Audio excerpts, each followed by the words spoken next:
con un ¿sabías qué? Los sitios arqueológicos son lugares en los cuales se preservan evidencias de actividades que han sucedido en el pasado, ¿sí? Aquí tenemos la Pirámide del Sol ubicada en San Juan de Teotihuacán, Ciudad de México.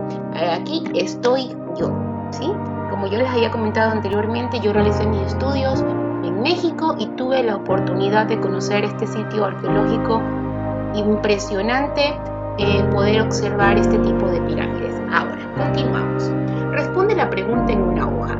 ¿Qué crees que podemos encontrar en un sitio arqueológico? ¿Qué ustedes creen que podamos encontrar en un sitio arqueológico? Pues bien, podemos encontrar osamentas, ¿verdad? Que estas osamentas nos dan a conocer cómo eran estos animales prehistóricos, ¿sí? Por ejemplo, nosotros sabemos la idea de cómo eran los dinosaurios justamente por las osamentas que han sido encontradas, ¿sí? También podemos encontrar joyas de la antigüedad, ¿verdad? Las joyas de la época que habitualmente estaban hechas de oro.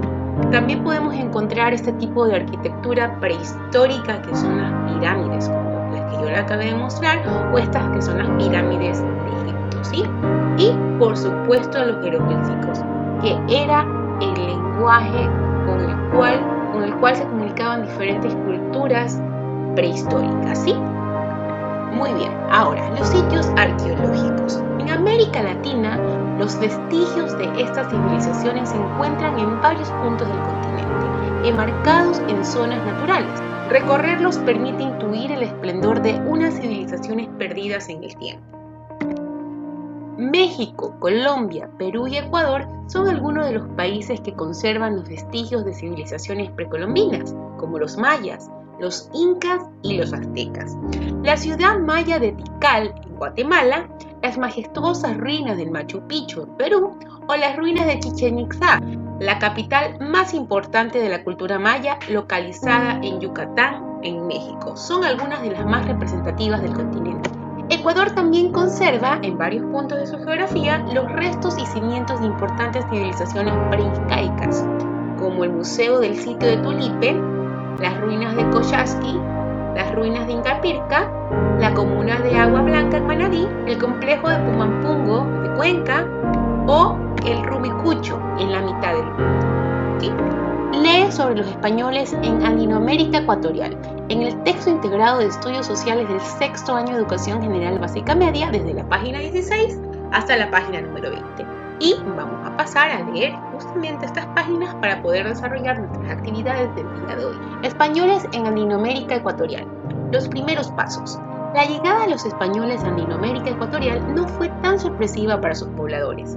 Mayas, aztecas e incas parecen haber tenido leyendas y premoniciones sobre su venida, según los escritos de los cronistas. Los españoles llegaron a las tierras del Tahuantinsuyo en 1530, después de 30 años de su arribo a México, y no es de extrañar que le informaran al Inca de este suceso. Se cuentan hechos asombrosos acaecidos acerca de 1512, entre fantásticos y reales, terremotos, aguajes extraordinarios, aparecimientos de cometas en el cielo y fenómenos lunares inexplicables.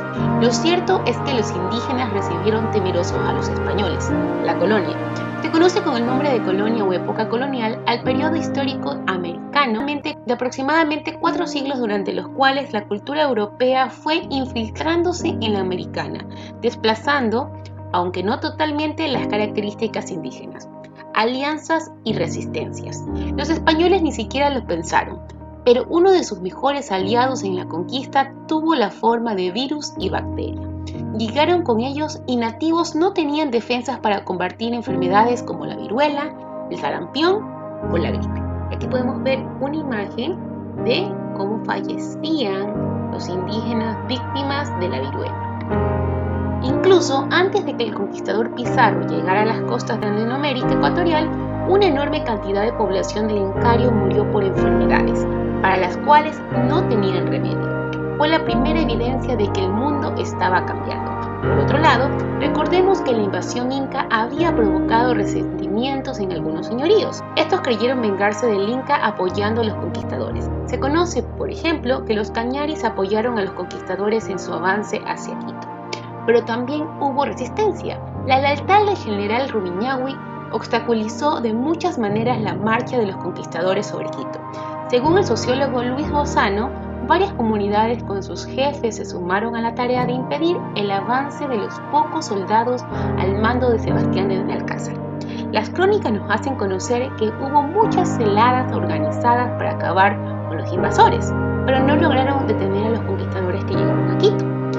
Les había tomado cerca de un año venir desde Cajamarca, donde murió Atahualpa. Razones para el triunfo de la invasión. Los estudios reconocen algunas estrategias de los españoles que les facilitaron imponerse ante un imperio tan grande.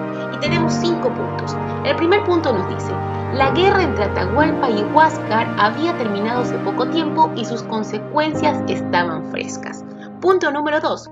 Ciertos señoríos autóctonos o traídos de otros territorios, como Micmac, expresaron su resentimiento hacia los incas y apoyaron a los conquistadores.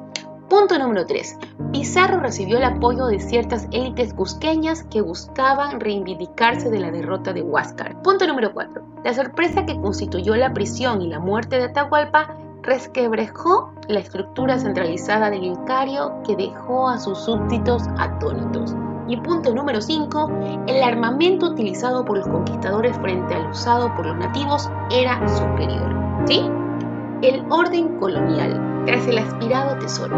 En 1534, Benalcázar y sus hombres se encontraron a Quito como una ciudad desolada. Rumiñahui, que se había adelantado, ordenó la evacuación y la quema de las edificaciones importantes y los centros de almacenamiento. Hizo desaparecer todo lo que los españoles podían apreciar y castigó con la muerte a los señoríos que habían apoyado a los conquistadores. Benalcázar y sus hombres, que habían luchado por llegar a Quito ambicionando el oro que le dijeron que había, apresaron, torturaron a los pueblos cercanos y buscaron la información del lugar donde había sido escondido el tesoro. Poblar la ciudad. Uno de los primeros actos que cumplían los españoles al conquistar un lugar era fundar una ciudad y así tomar posesión de un territorio. Así hicieron cuando llegaron a Quito y otras ciudades. Se repartieron los lotes que conformarían la ciudad de acuerdo con los méritos demostrados por el conquistador. Los planificaron en cuadrículas regulares que se adaptaban a las irregularidades geográficas. Más tarde, se encargaron tierras o encomiendas en lugares fuera de la ciudad a un encomendero para que las cultivara. También se encargaba a los indígenas que poblaban esas tierras. El encomendero y su familia tenían la tierra durante su vida y podían dejarla en herencia. A cambio del trabajo que hacían los indígenas, el encomendadero les instruía en la fe católica con la ayuda de sacerdotes. La sociedad colonial. La sociedad en la colonia era jerarquizada y diferenciada a la población por su origen étnico. En el sector privilegiado estaban los funcionarios españoles de las instituciones coloniales, los encomendaderos y el clero, así como los criollos que eran hijos de españoles nacidos en América. Más abajo en la escala social estaban los profesionales y pequeños comerciantes.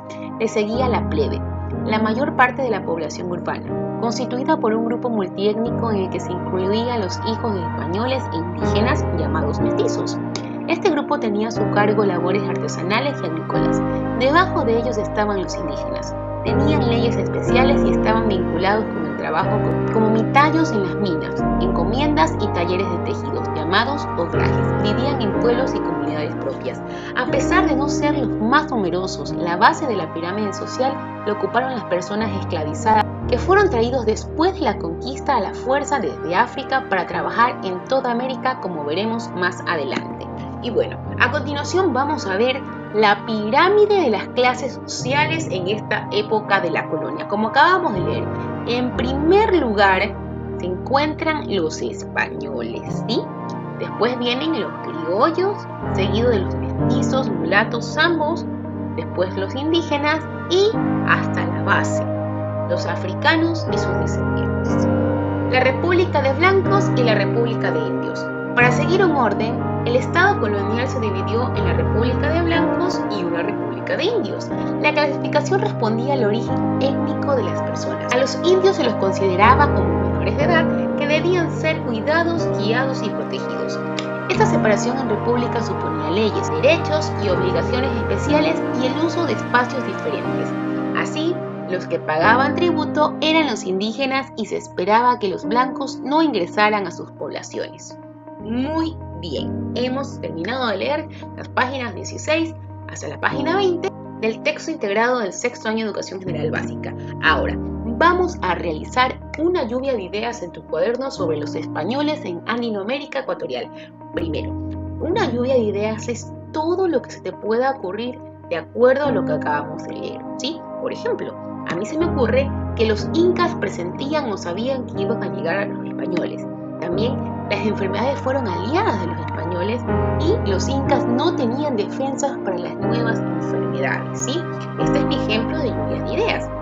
Ahora, la siguiente actividad nos dice, crea un dibujo sobre el tema anterior en una hoja de papel. Toma en cuenta la lluvia de ideas y no olvides colorear tu dibujo. Puedes ayudarte, por ejemplo, el ciclo del agua, ¿sí? Y aquí está lo que yo acabé de expresar en mi lluvia de ideas, que era este tema de que los incas se enfermaban debido a que no tenían defensas para las nuevas enfermedades que traían los españoles, ¿sí? Ahora, tú crea tu lluvia de ideas acerca de los temas que más te parecieron interesantes sobre las lecturas desde la página 16 hasta la página 20 del texto integrado del sexto año de Educación General Básica y represéntalo mediante un dibujo, ¿sí?